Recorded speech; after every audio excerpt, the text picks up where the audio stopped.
First of all, with my folded hands, I wish to welcome all the e-souls because the trend is everyone is talking about E. So I said, okay, I will put it. So all eminent souls, emancipated souls, evolving souls, evolved souls, and enlightened souls also, because Pyramid Valley has a lot of enlightened souls is just residing there.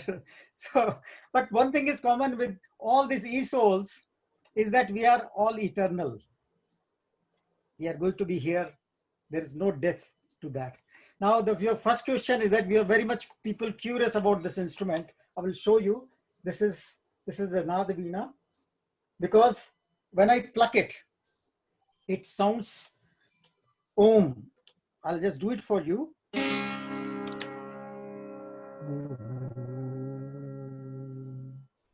One more time, I'll do it.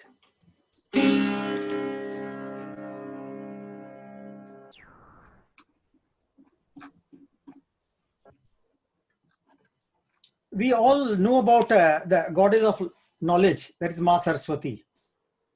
Now she has been depicted holding Veena with two hands. Now this is symbolic, but contains profound message. The message is the whole universe is made up of vibrations and frequency as far as matter is concerned. But there also exists primordial silence or emptiness in the universe. Now, quantum physicists, they wanted to understand what is this, because the whole universe is held by this primordial silence or emptiness in the universe. They couldn't find anything, but they understand this abiding force of the universe, but unable to explain it because they wanted to understand anything which is matter. So it's not there. They couldn't find anything. So what they put it, they said this is a dark energy field, and but they acknowledge that there is something like we call it field of consciousness, which is there. Now the essence of soul is Sat Chit Ananda, meaning existence of consciousness is bliss. We as Jivatma live into a state of existence. Now physical existence is controlled by mind with five senses. The other is non-physical, Nirgun and Nirakar, that is called, which is the essence of the soul, which is Nirgun Nirakar. It has no form. Now the words as used in any language are first coded by the speaker and then it is received by the listeners. They need to decode it to understand and react, provided they are well versed with the language. In case one doesn't know a particular language, they cannot understand it. Mind by default is always active. All such coding and decoding is done by mind, and it is always active. And as long as it remains active, one cannot connect with at soul level. So in order to connect at soul level, we have to put the mind on pause mode. Now how it goes into the pause mode, that mind tries to figure out the physical entity of whatever is talked about it. But the moment any note is being played, like it cannot make out because it doesn't have any form, then it doesn't have any mass, there is nothing, anything. So it goes into the pause mode. So the process of connection with the soul is what is called meditation. Mind is at pause mode, then you connect to your real self. That means shutting our connection with physical world. But in order to have that connection with our own soul, one needs the language of abstract to connect to the soul, which is also abstract. Mind it, soul is Nirgun Nirakar, language has to be Nirgun Nirakar. In case something is there, mind again will pop up. The moment you think about anything entity, mind will pop up and try to figure it out through artificial intelligence, nothing but experience that you gathered over a period of time in this lifetime or earlier lifetime. So that will pop up and will say, okay, this means this. But here, with the notes of the Veena or notes of any musical instrument, it can't make out anything. So it goes into a pause mode. So here comes the sound of Veena, which has no form, no color, but only vibrational energy and silence. When it is playing, it is making the vibrational energy. When it remains not playing, it remains in the silence mode. The soul understands this language and slips into Sat Chit Anand state, which is primarily is made of. It is Ananda. Anandam Bhayam. That's the Brahma.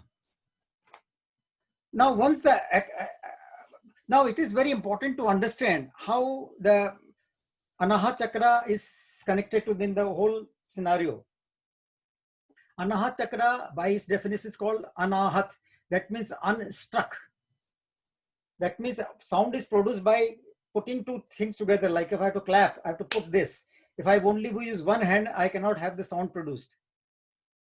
So this is, how is it possible that Anahat Chakra can produce sound?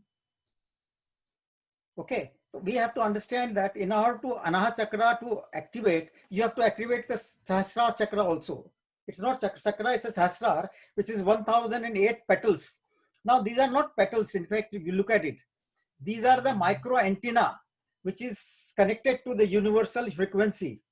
Once you are activating your Anahat Chakra, this will start to download the frequency of the universe, which is nothing but Ananda, bliss, Sat Chit Anand state.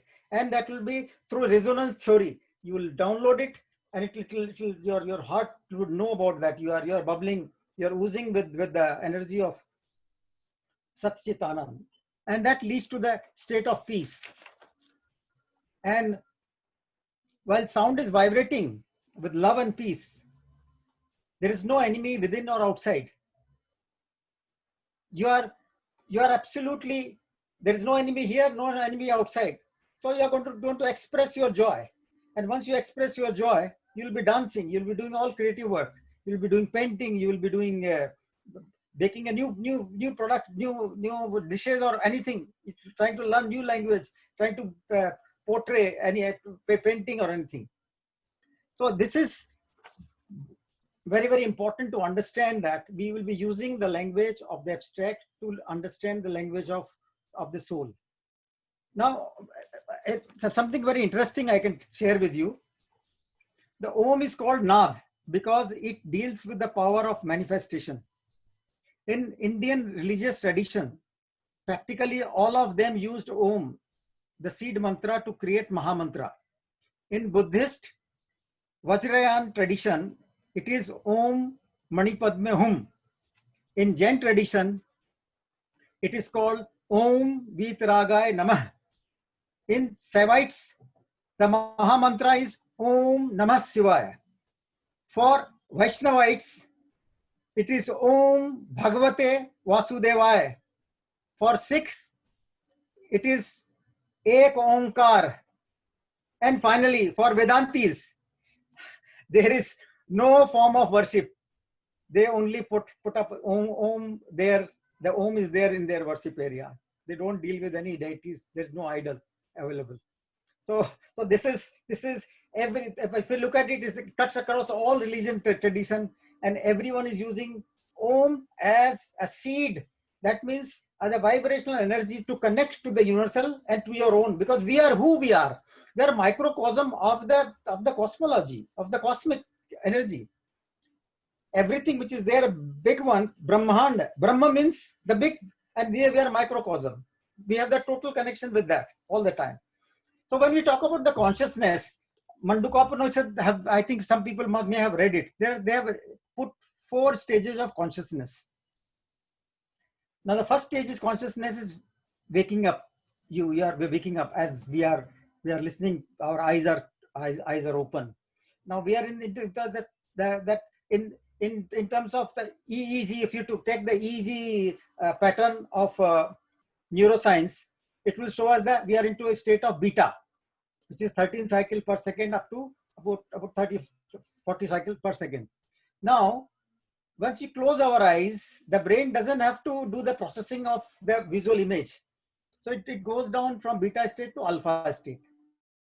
Alpha state is where the brain doesn't have to do a lot of processing. So it goes into the band of 8 to 12 cycles per second. Then third comes is the theta state. Now theta state is the swapnil. That's called in theta state. You get a lot of dreams. The dream state, that is called. Okay. So rapid eye movement takes place in theta state. So whenever we have to go to subconscious mind, Then we get all kind of dreams and whatever past life connection comes up during our sleep. Of course, we don't remember it when we get up. Now that's called dream state. Now third stage in that level of consciousness that I talked about it is the sleep state. You sleep over it, susupti, that's called. And you don't, once you get up in the morning, you don't understand what was there. You can't recall back. It is gone, susupti avastha. The fourth is very important, is the Turiya Avastha. In Turiya Avastha, if you understand that EEG pattern, it is called delta stage. You are vibrating at 4 cycles per second or below because you are into deep trance state. So we will be going into the delta state, we'll be going to the level of trance, and we will connect to the universal frequency and download it, and we'll feel very happy about it. Okay, so I always felt that spirituality is about experiencing it. There are 3 levels of knowledge. One knowledge is Shruti or written knowledge. Okay. Earlier it used to be Shruti knowledge because the written words were not there, scripture. But now the scriptures have come, and then by word of mouth also information is available. There's one school of thought says whatever is written in scripture is the final word. You cannot question it. You can't add one dot to it.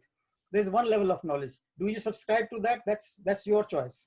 Second level of knowledge is called Mananmay Gyan. That means logically you try to prove it.